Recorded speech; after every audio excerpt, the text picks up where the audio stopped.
Hello my family, welcome to my YouTube channel. ಎಲ್ಲರೂ ಹೇಗಿದ್ದೀರಪ್ಪ? ನಾನಂತೂ ಚಲೋ ಅದೀನಿ, ನೀವು ಚಲೋ ಅದಿರಂತ ನಾನು ತಿಳ್ಕೊತಿದ್ದೀನಿ. ಇವತ್ತಿನ ರೆಸಿಪಿ ಬಂದು ಬೇಳೆ ಆಂಬ್ರ. ಅದನ್ನು ಹೇಗೆ ಮಾಡೋದಂತ ನಾನು ನಿಮ್ಗೆ ತೋರಿಸ್ಕೊಡ್ತೀನಿ, ಬನ್ನಿ. ಮೊದಲಿಗೆ ನಾನು ಕುಕ್ಕರ್ನಾಗ ಬೇಳೆ ತೊಳ್ಕೊಂಡು ಬಂದು 4 ಟೊಮೆಟೊ ಹಣ್ಣು ಹಾಕ್ಕೊಂಡಿದ್ದೀನಿ. ಇದನ್ನು ಈಗ ನಾನು ಬೇಯಿಸ್ಕೊಂಡು ಬರಬೇಕು. ಕುಕ್ಕರ್ನ ಕ್ಲೋಸ್ ಮಾಡ್ಕೊಂಡು ನಾನು ಬೇಯಿಸ್ಕೊಂಡು ಬರ್ತೀನಿ. ಈಗ ಬೆಂದಿನ ನಂತರ ನೋಡಿ ಬೇಯಿಸ್ಕೊಂಡು ಬಂದೆ. ಈಗ ಬೇಯಿಸ್ಕೊಂಡು ಬಂದಿದ್ದು ತಣ್ಣಗಾಗಲು ಬಿಡಬೇಕು ಸ್ವಲ್ಪ ಹೊತ್ತು. ಈ ತಣ್ಣಗಾಗಿನ ನಂತರ ಇದಕ್ಕೆ ಮಿಕ್ಸಿ ಜಾರ್ ಒಳಗೆ ಹಾಕೋಬೇಕು. ಈಗ ನಾನು ಹಾಕ್ಕೊಂಡಿದ್ದೀನಿ. ಇದಕ್ಕೆ ನಾನು ಅರ್ಧ ಬಟ್ಲಷ್ಟು ಸಾಂಬಾರು ಮಸಾಲ, ಸ್ವಲ್ಪ ಚಿಟಿಕೆಯಷ್ಟು ಅರಿಶಿನ ಪೌಡ್ರ್ ಹಾಕ್ಕೊಂಡಿದ್ದೀನಿ. ಈಗ ಇದು ಸಾಂಬಾರು ಮಸಾಲ ಮನೆಯಲ್ಲೇ ಮಾಡಿತ್ತು, ಅದೇ ನಿಮ್ಮ ಮೊದಲಿಗೆ ವಿಡಿಯೋದಾಗ ಹೇಳಿದ್ದೀನಲ್ಲ. ಈಗ ಇದನ್ನು ನಾನು ಪೇಸ್ಟ್ ಮಾಡ್ಕೊಂಡು ಬರ್ತೀನಿ ರುಬ್ಕೊಂತ. ಈಗ ನೋಡಿರಿ, ಪೇಸ್ಟ್ ಆಗಿದೆ. ಇದೀಗ ಪೇಸ್ಟ್ಗೆ ನಾನು ಒಗ್ಗರಣೆ ಕೊಡೋಕ್ಕೆ ನಾನು ರೆಡಿ ಮಾಡ್ಕೋತೀನಿ, ಬನ್ನಿ. ಮೊದಲಿಗೆ ನಾನು ಒಂದು ಕಡಾಯಿ ಇಡ್ತೀನಿ. ಕಡಾಯಿ ಕಾಯಬೇಕು ಸ್ವಲ್ಪ. ಈಗ ನಾನು ಸ್ವಲ್ಪ ಒಗ್ಗರಣೆಗಾಗುವಷ್ಟು ಎಣ್ಣೆ ಹಾಕೋತೀನಿ.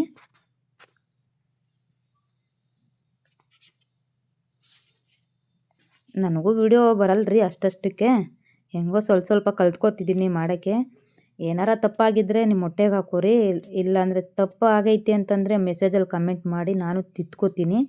ಯಾರೆಲ್ಲ ಫಸ್ಟು ನನ್ನ ವಿಡಿಯೋ ನೋಡ್ತಿದ್ದೀರಿ ಅವರೆಲ್ಲ ನನ್ನ ಪೇಜ್ನ ಫಾಲೋ ಮಾಡಿರಿ. ಈಗ ನಾನು ಮೊದಲಿಗೆ ಸ್ವಲ್ಪ ಜೀರಿಗೆ ಹಾಕೋತೀನಿ. ಈಗ ಇದಕ್ಕೆ ಸ್ವಲ್ಪ ನಾನು ಸಾಸಿವೆ ಹಾಕೋತೀನಿ. ಆಮೇಲೆ ಸ್ವಲ್ಪ ಕರಿಬೇವು ಹಾಕೋತೀನಿ.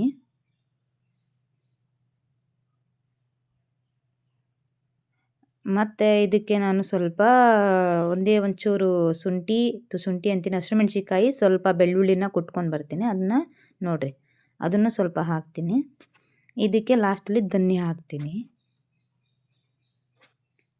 ಧನಿಯಾ ಹಾಕಿ ಇದನ್ನು ಸ್ವಲ್ಪ 1 ನಿಮಿಷ ಆಗುವಷ್ಟು ಫ್ರೈ ಮಾಡ್ಕೋತೀನಿ. ಫ್ರೈ ಮಾಡ್ಕೊತಾ 1 ನಿಮಿಷ. ಮತ್ತು ಅದು ಬೇಳೆನ ಬೇಯಿಸ್ಕೊಂಡು ಮಸಾಲೆ ರುಬ್ಕೊಂಡು ಬಂದಿಟ್ಟಿದ್ದೀನಲ್ಲ, ಅದು ನಾನು ಮೊದಲಿಗೆ ಸ್ವಲ್ಪ ಕುಕ್ಕರ್ಗೆ ಹಾಕಿ ಅದಕ್ಕೆ ನೀರು ಹಾಕಿ ಸ್ವಲ್ಪ ತಿಳಿ ಥರ ಮಾಡ್ಕೊಂಡಿದ್ದೀನಿ ಮೊದಲಿಗೆ. ಅದನ್ನು ಈಗ ಇದಕ್ಕೆ ಹಾಕಬೇಕು. ಅದಕ್ಕೆ ನಾನು ಮುಂಚೆಗೇ ಅದು ರೆಡಿ ಮಾಡಿ ಇಟ್ಕೊಂಡಿದ್ದೀನಿ. ಈಗ ನೋಡಿರಿ, ಅದನ್ನು ಇದಕ್ಕೆ ಹಾಕಬೇಕು. ತೋರಿಸ್ತೀನಿ ನೋಡಿರಿ. ಈಗ ನೋಡಿ, ಈ ಮಸಾಲೆನ ಬೇಳೆ ಆಂಬ್ರನ ನಾನು ಇದಕ್ಕೆ ಹಾಕಕತ್ತೀನಿ. ನೀವು ಒಂದೇ ಸತಿ ಟ್ರೈ ಮಾಡಿ ನೋಡಿರಿ, ಚಲೋ ಆಗುತ್ತೆ ರೀ, ನಿಜ ಚಲೋ ಆಗುತ್ತೆ. ಇದು ಚಪಾತಿಗೂ ಚಲೋ ಆಗುತ್ತೆ, ಅನ್ನಕ್ಕೂ ಚಲೋ ಆಗುತ್ತೆ. ಇದು ತಿಂತಿದ್ರೆ ತಿಂತಾನೇ ಇರಬೇಕು ಅನಿಸುತ್ತೆ. ಈಗ ನಾನು ಇದಕ್ಕೆ ಸ್ವಲ್ಪ ರುಚಿಗೆ ತಕ್ಕಷ್ಟು ಉಪ್ಪು ಹಾಕ್ತೀನಿ ರೀ. ರುಚಿಗೆ ತಕ್ಕಷ್ಟು ಉಪ್ಪು ಹಾಕಿ ಇದನ್ನು ನಾನು ಸ್ವಲ್ಪ ಸಾಂಬಾರು ಸೊಟ್ಟಲ್ಲಿ ಸ್ವಲ್ಪ ಹಿಂಗೆ ತಿರುಗಿಸ್ಕೊತೀನಿ, 2 ಟೈಮ್ ತಿರುಗಿಸ್ಕೊತೀನಿ. ಈಗಿನ ಇದನ್ನು ಕುದಿಯೋಕ್ಕೆ ನಾನು ಬಿಡ್ತೀನಿ ಸ್ವಲ್ಪ ಹೊತ್ತು.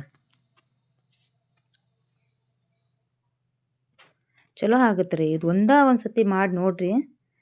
ನಾವು ನಾನೇನು ಮದುವೆ ಆಗೋಕ್ಕೆ ಮುಂಚೆ ಎಲ್ಲ ಕಲ್ತ್ಕೊಂಡು ಬಂದಿಲ್ಲ ರೀ. ಈಗ ಅತ್ತೆ ಮನೆಗೆ ಬಂದಾಗಿಂದೆಲ್ಲ ಕಲ್ತ್ಕೊಂಡಿದ್ದೀನಿ. ಈಗ ನಾನು ಚಲೋ ಅಡುಗೆನೇ ಮಾಡಾಕತ್ತೀನಿ. ನನಗೆ ಎಷ್ಟು ಬರುತ್ತೋ ಅಷ್ಟು ನಾನು ವೀಡಿಯೋ ಮಾಡಿ ನಿಮ್ಗೆ ಹಾಕತ್ತೀನಿ, ನೀವು ನೋಡಲಿ ಅಂತ. ಇದನ್ನು ಚೆನ್ನಾಗೆ ಮಳಬೇಕು. ಇದು ಕುದ್ದಿನ ನಂತರ ಇದು ಮಳ್ತಾ ಸ್ವಲ್ಪ ಗಟ್ಟಿ ಆಗ್ತಾ ಬರ್ತಾ ಇರ್ತದೆ. ತೀರಾ ಗಟ್ಟಿ ಆಗ್ತಾ ಬರ್ತದೆ, ಬೇಳೆ ಅಲ್ವಾ, ಸ್ವಲ್ಪ ಗಟ್ಟಿ ಆಗ್ತಾ ಬರ್ತಾ ಇರ್ತದೆ. ನೋಡಿರಿ, ಚೆನ್ನಾಗಿ ಮಾಡ್ತಿದ್ದೆ. ಈಗ ಇದನ್ನು ಸರ್ವ್ ಮಾಡಬೇಕು ನಾನು. ಅದು ನಿಮಗೆ ಇದು ಮಾತ್ರ ನಾನು ಮೊದಲಿಗೆ ಬಿಸಿ ಅನ್ನ ಮಾಡಿ ಇಟ್ಕೊಂಡಿದ್ದೀನಿ. ಅದನ್ನು ಲಾಸ್ಟಲ್ಲಿ ತೋರಿಸ್ಬೇಕು, ಬಟ್ ನಾನು ಮುಂಚೆಗೆ ತೋರಿಸಿದ್ದೀನಿ ನಿಮಗೆ. ಈಗ ನೋಡಿರಿ, ಆಗಿದೆ ಬೇಳೆ ಆಂಬ್ರ. ನೀವು ಒಂದು ಸತಿ ಟ್ರೈ ಮಾಡಿ ನೋಡಿ. ಚಲೋ ಆಯ್ತು ಅಂತಂದರೆ ನನಗೆ ಕಮೆಂಟ್ ಮಾಡಿ, ಚಲೋ ಇಲ್ಲ ಅಂತಂದರೆ ಅದನ್ನು ಹೇಳಿ, ಎಲ್ಲ ನಾನು ತಿಳ್ಕೊತೀನಿ. ನೋಡಿರಿ, ನಮ್ಮ ವಿಡಿಯೋ ನಿಮ್ಗೆ ಇಷ್ಟ ಆಯಿತು ಅಂತಂದರೆ ಲೈಕ್ ಮಾಡಿ, ಕಮೆಂಟ್ ಮಾಡಿ ನನಗೆ ತಿಳಿಸಿ. ಎಲ್ಲರಿಗೂ ನನ್ನ ವಿಡಿಯೋ ಇಷ್ಟ ಆಯಿತು ಅಂತ ತಿಳ್ಕೊಂಡಿದ್ದೀನಿ. ಓಕೆ, ಬಾಯ್. ನೆಕ್ಸ್ಟ್ ವಿಡಿಯೋದಲ್ಲಿ ಸಿಗ್ತೀನಿ.